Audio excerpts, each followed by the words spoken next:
hau kabere kurario muhaka iganda ikorwo ikiruta wira muthenya niguo igunike na gutinirio marihi ma thitima na gicunje kia 50 harĩ igana murugamo uria riu thirikari igarurire.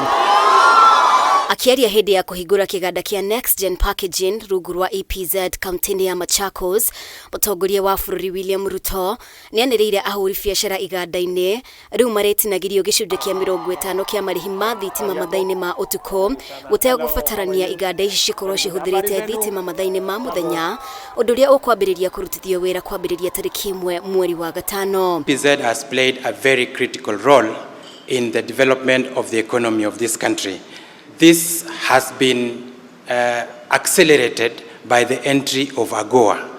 Currently, the AGOA is coming to an end and there is a negotiation to extend the same. Kenya EPZ Limited began its journey only in 2022 and we are very proud to see this progress. We are working on how to make sure that the cost of power is investor friendly, is manufacturing friendly. And the first step we have agreed with industry is that those who will produce at night because we have excess power at night, we are going to reduce the tariff by 50%. RUTO augite thirikari ni reka uria wothe kwahoteka gutigirira thogora wa thitima ndurahinyiriria ene iganda kana aigithia undu uyu ugikinyanirio thutha wa mateta kuma kuri ahuri biashara. Initially, it used to be a requirement that for you to benefit from that 50% tariff at night, you must produce at full capacity during the day.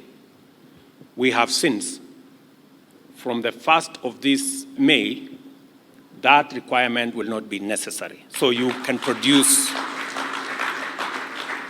at any time that you wish and take advantage of reduced power tariff. Hamwe noguo President RUTO ni ahinyiriirie aigithia KUMA na nja metikire kuigithia guku bururi-ini agitugiria bururi wa Kenya ni gukorwo na riera riega ria kiwonjoria hamwe na honge cihandite wega cia thirikari na cia andu kiumbe. Owing to our advantageous geographical situation and extensive infrastructure, we are the gateway into the Eastern and Central Africa region as well as the continent, making Nairobi the ideal headquarters of many dominant global public and private sector organizations intending to establish a broader continental footprint and presence.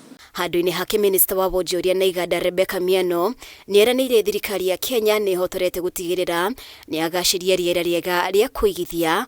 Baruthi wa bururi wa Amerika guku bururi-ini MEGII akiuga mabũrũri maya meri ni meguthie na mbere kunyitanira muno hoka ni miaka-ini ya wigithia. And my ministry, we want to assure all the investors and all the industrialists that we are committed to creating a good climate and a business environment that will attract more investments. We have U.S. buyers here today, including Walmart, PVH, the Children's Place, who are already sourcing from Kenya or are exploring new relationships with many of the companies here. Ngiribotera Kameme TV, ritwa riakwa ni Mubi Washage.